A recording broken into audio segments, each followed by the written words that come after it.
El Señor esté con ustedes. Y con tu espíritu. Lectura del Santo Evangelio según San Juan. Gloria a ti, Señor.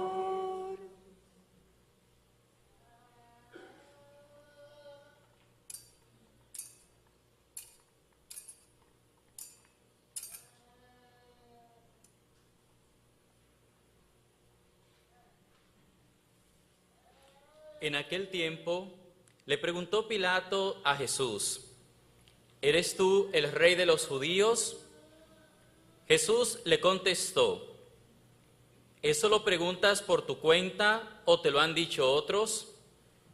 Pilato le respondió: ¿acaso soy yo judío? Tu pueblo y los sumos sacerdotes te han entregado a mí. ¿Qué es lo que has hecho? Jesús contestó: mi reino no es de este mundo. Si mi reino fuera de este mundo, mis servidores habrían luchado para que no cayera yo en manos de los judíos. Pero mi reino no es de aquí. Pilato le dijo: ¿con que tú eres rey? Jesús le contestó: tú lo has dicho, soy rey. Yo nací y vine al mundo para ser testigo de la verdad. Todo el que es de la verdad, escucha mi voz. Palabra del Señor. Gloria a ti, Señor Jesús. Por las palabras del Santo Evangelio se borren nuestros pecados.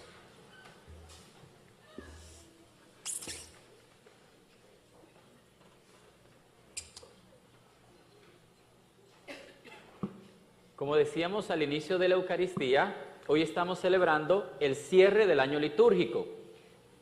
Como el año litúrgico empieza con el tiempo que estamos ya próximos a iniciar, que es el tiempo del Adviento. Se llama Adviento porque es tiempo de espera, tiempo de preparación. Los que tengan buena memoria, no como el Padre Carlos, podrán recordar que en Adviento se utiliza el mismo color morado que se utiliza en Cuaresma. El de la Cuaresma es penitencial, pero también es de espera. Sin embargo, el de Adviento es de espera y uno va preparando el corazón. También es un tiempo en que se pueden hacer ayunos, sacrificios, oraciones o simplemente empezar a hacer buenos exámenes de conciencia para disponer la casita al niño Dios que esta vez quieren hacer en el corazón de ustedes y en el corazón de sus familias. Y ese año que empieza con el Adviento y llega al misterio de la encarnación de Jesús, frágil, humilde, sencillo, en un pesebre, porque es Dios que se hace hombre, y al asumir la condición de hombre, Dios se somete en Jesús a todas las normas también que rigen al ser humano en esta tierra, y a todo aquello que rige el mundo natural. Si ustedes se dan cuenta, después que Jesús crece, y toda esa etapa de Jesús, mientras estaba niño y después va creciendo, es lo que en la Iglesia Católica llamamos tiempo ordinario, porque es la vida cotidiana de Jesús, como Él nos enseña a santificar el trabajo, a santificar las amistades, a santificar la familia, a aprender a disfrutar y a descubrir la grandeza de cada momento pequeño y cotidiano de la vida del ser humano. Por eso en la Iglesia llamamos ese tiempo ordinario. Es el tiempo más largo que tiene el año litúrgico y ustedes lo pueden recordar porque en ese tiempo nos vestimos y decoramos con el color verde. Después llega el momento de la Cuaresma, empezamos a vivir todo ese acompañamiento de Jesús en la penitencia y en el ayuno que Él hizo esos 40 días y 40 noches en el desierto, Él preparándose para morir y dar su vida en rescate nuestro y nosotros preparándonos para poder abrir el corazón y que esa salvación llegue a nuestra vida. Por eso es que nosotros en Cuaresma nos unimos también a un espíritu penitencial, a un espíritu de contemplación, a un espíritu de caridad, para que también yo pueda disponer mi vida. Así como en Adviento me dispuse para que Jesús naciera, en Cuaresma me dispongo para que Jesús obre su salvación en mi vida y en mi familia. Después de esa experiencia entramos en la etapa pentecostal, que es toda la preparación de la venida del Espíritu Santo, y después de Pentecostés volvemos a entrar nuevamente en el tiempo ordinario. Ordinario porque empezamos a meditar sobre la vida de la iglesia, el testimonio de los apóstoles, cómo ellos fueron entregando sus propias vidas, imitando al único y verdadero pastor y rey del universo. Esa experiencia de la iglesia que va peregrinando en medio del mundo con sus debilidades, con sus fortalezas, con sus fracasos, con sus éxitos, terminará hasta el momento, como decían las lecturas de hoy, en que digan, bendito el que viene en el nombre del Señor. En ese momento terminará la historia de la iglesia peregrinante. Pero hay que recordar una meditación que hemos hecho en otros momentos. Qué tristeza da cuando aquellos que nos llamamos creyentes, cuando aquellos que decimos que creemos que Jesús se encarnó para salvarnos, que Jesús murió en la cruz para salvarnos y está resucitado. Y cuando decimos que creemos en aquello, ¿cómo puede ser posible que nuestro corazón tiemble cuando pensamos en la venida de Jesús? ¿O cómo puede ser posible que contemplemos en todas las dimensiones de la vida como una maldición cuando llegue el momento en que todo ser humano tiene que dar ese paso definitivo al encuentro con Dios?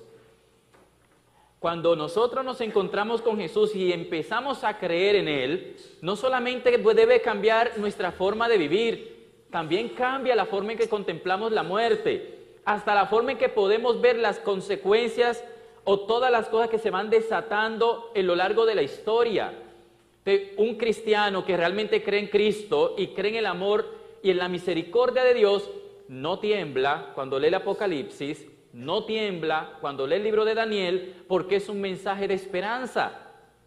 Si nosotros cambiáramos ese texto y lo pusiéramos en otras palabras, lo que Dios está diciendo, ese trigo y esa cizaña que están naciendo juntos, que están creciendo juntos, no solamente en el mundo, sino dentro de ustedes y dentro de mí, por fin viene el Salvador para salvarnos inclusive hasta de nosotros mismos, con la única condición de que lo querramos. Es una bendición ser una persona de fe y creer en Dios, caminar descubriendo la presencia de Dios en todos los acontecimientos, pero es una bendición también morir en esa fe, porque entendemos que la muerte se convierte simplemente en el paso a la plenitud de lo que hemos esperado y de lo que hemos creído en esta vida.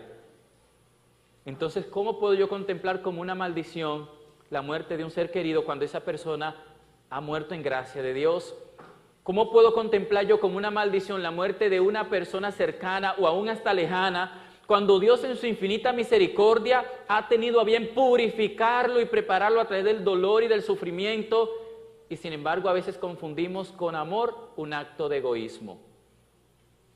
Porque a veces lo que más nos duele cuando esas personas se mueren, respetando la diferencia porque nunca se puede globalizar ni generalizar en cosas como estas, pero muchas veces nos duele más es lo que yo pierdo, más que lo que la persona gana, porque no está conmigo, porque yo la extraño, porque yo la quiero, porque yo la necesito. Pero yo recuerdo mucho esa palabra de Jesús cuando empieza a hablar de su última, ya de su despedida a los discípulos, y les dice, si me amaran, se alegrarían de que voy al Padre. Yo no había entendido eso sino hasta este año. Ese texto yo no lo había entendido todavía a profundidad, porque decía, bueno, si me amaran, se alegrarían de que voy al Padre.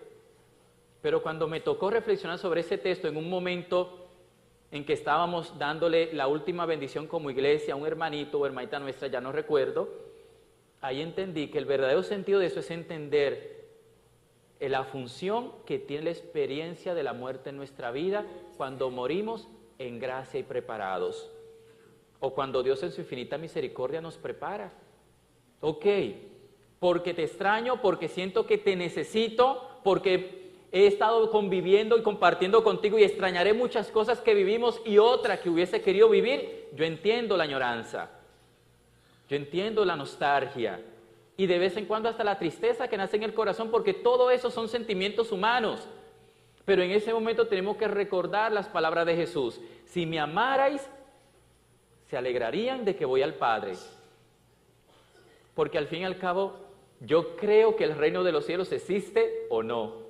Yo creo en la palabra de Jesús que prometió que iba a preparar moradas en la casa del Padre para que donde Él esté estemos también nosotros, y que cuando llegara el momento iba a regresar para que donde está Él estemos también nosotros. Es la añoranza de una persona que ama. Es la añoranza de una persona que desea vivir eternamente con alguien, pero que sabe que de momento a veces hay que sacrificar el espacio temporal para poder salvar la relación eterna. Y eso es lo que pasa con Dios, que muchas veces no lo entendemos.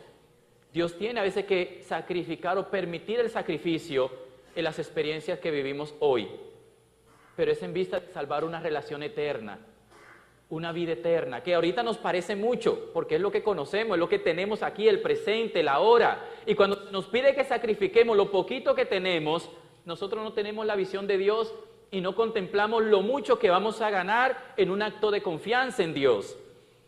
Pablo lo entendió, y porque lo entendió, Pablo decía: considero todo una basura, una pérdida, con tal y de ganar a Cristo. Él lo entendió. Y el corazón de Pablo ya no estaba dividido como al principio. Recuerdan que la primera división en el corazón de Pablo no era tan positiva, porque él decía: hago el mal que no quiero y el bien que quiero no lo hago.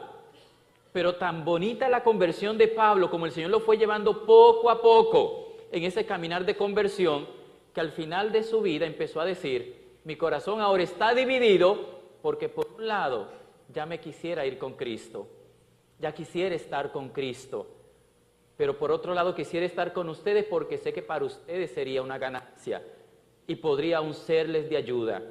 Y miren cómo el corazón de Pablo, primero dividido por el pecado y su anhelo de santidad, después en ese camino con paciencia, con perseverancia, con esfuerzo constante y asistido por la gracia de Dios, llegó un momento en que su división ya no era sobre el pecado o las intenciones, sino sobre algo bueno y algo santo.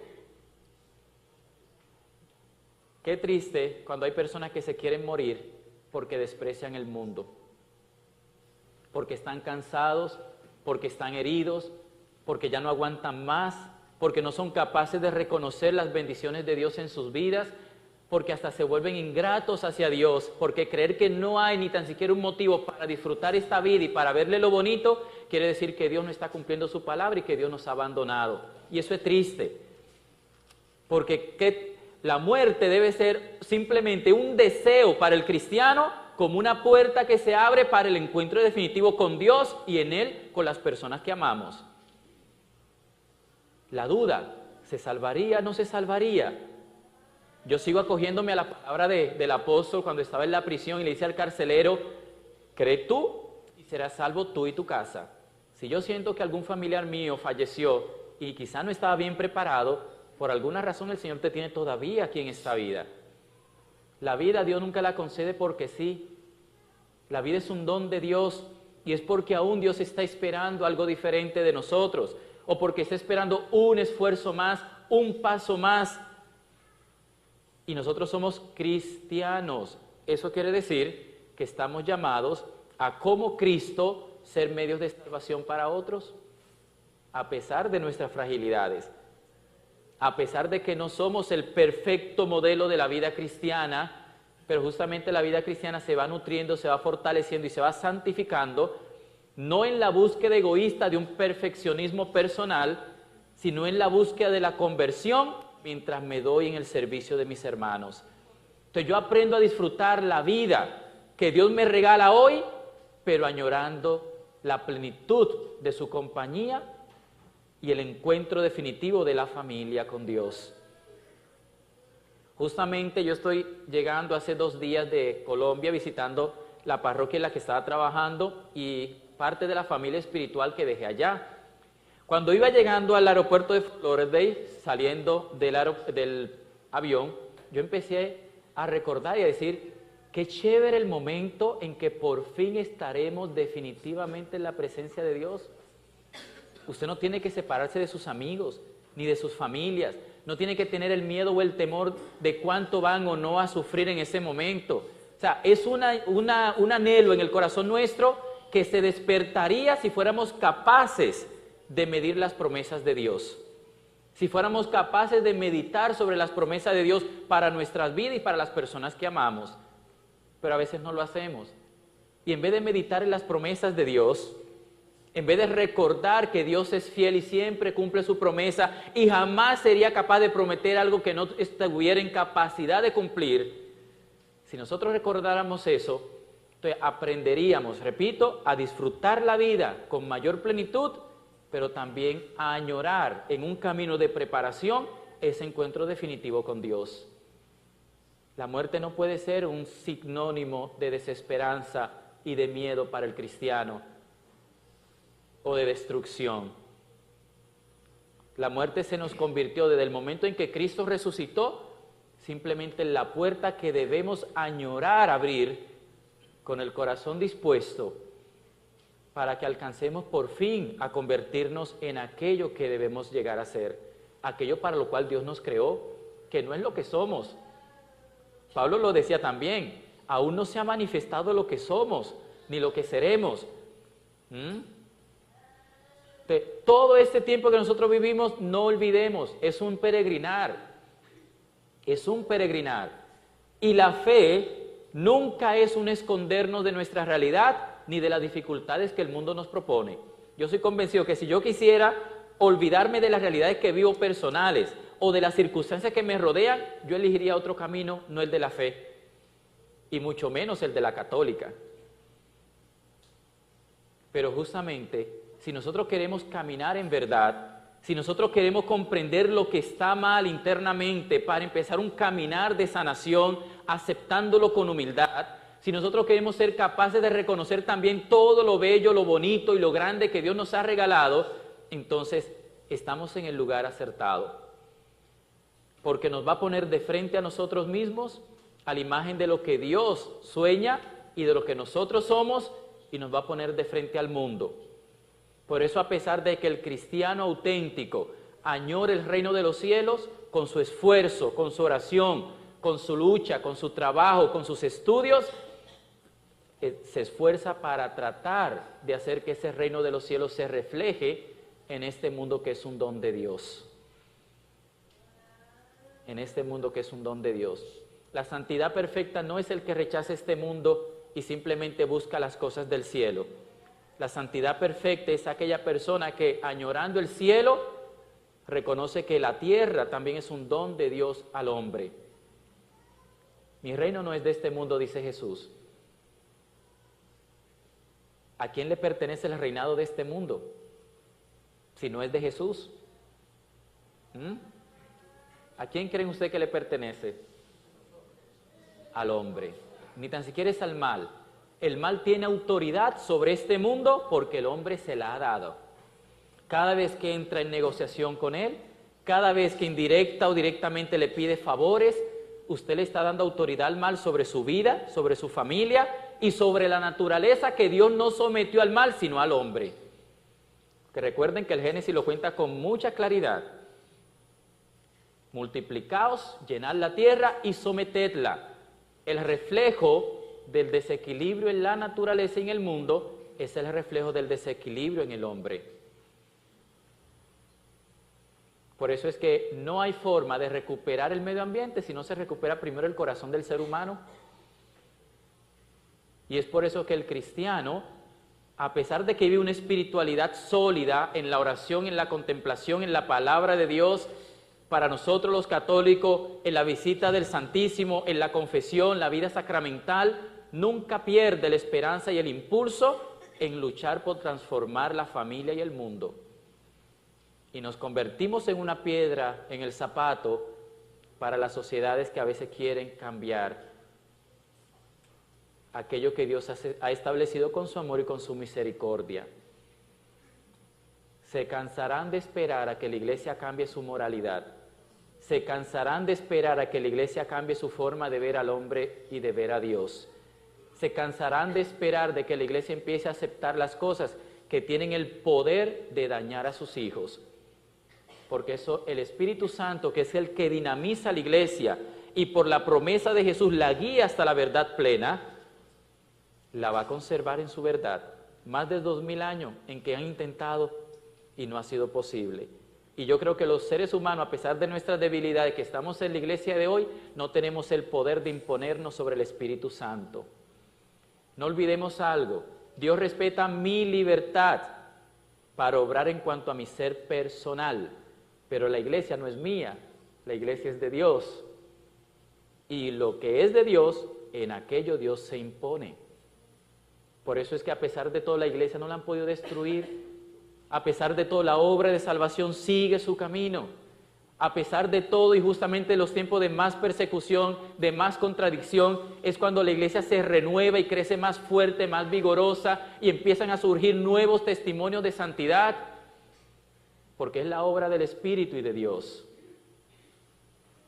Y es el triunfo, como decíamos al inicio de la Eucaristía, del corazón inmaculado de María.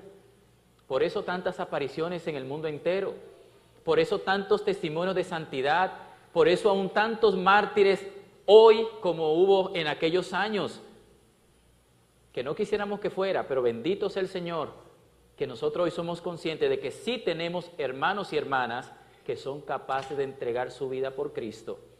Porque quizás si eso no estuviera pasando, mucha gente creería que entregar la vida por Cristo era cosa del ayer.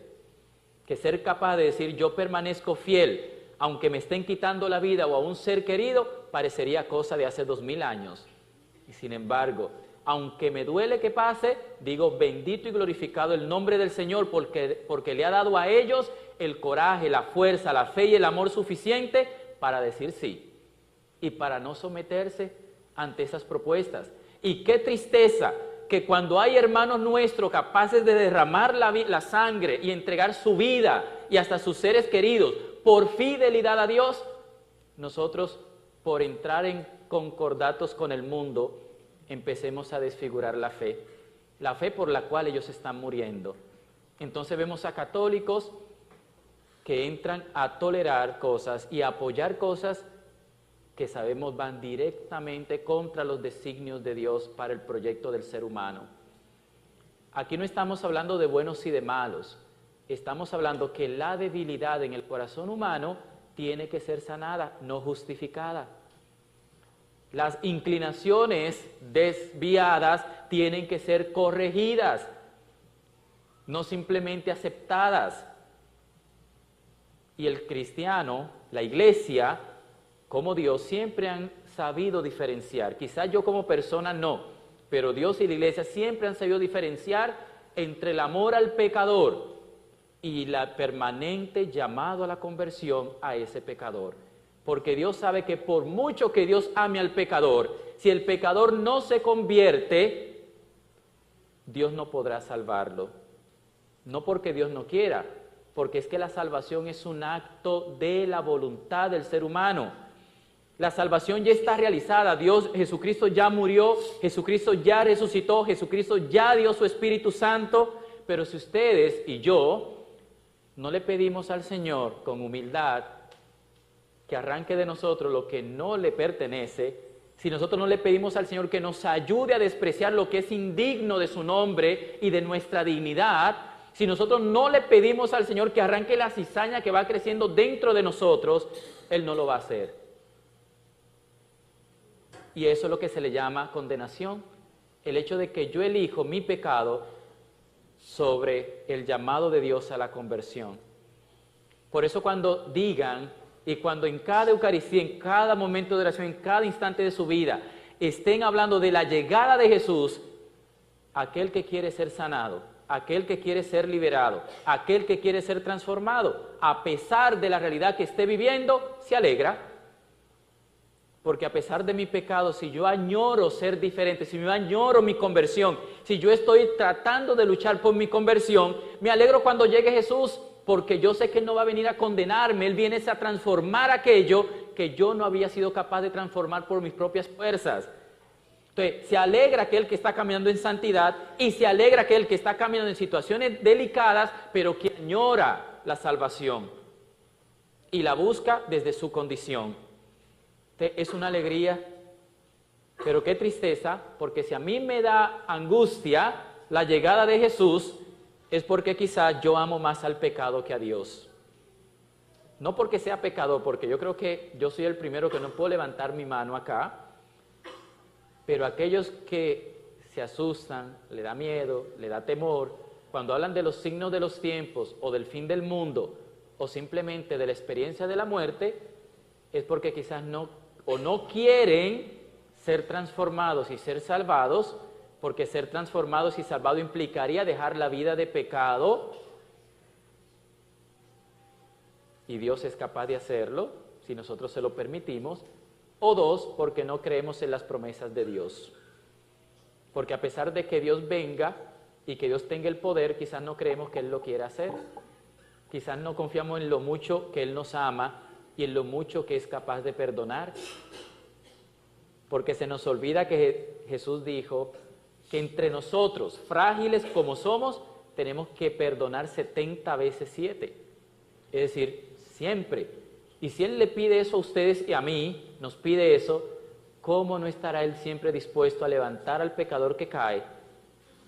Pero la condición que Él siempre pide, reconocimiento, arrepentimiento y propósito de enmienda. Que usted se va a esforzar con todas sus fuerzas, confiando en la gracia de Dios, para no volver a caer.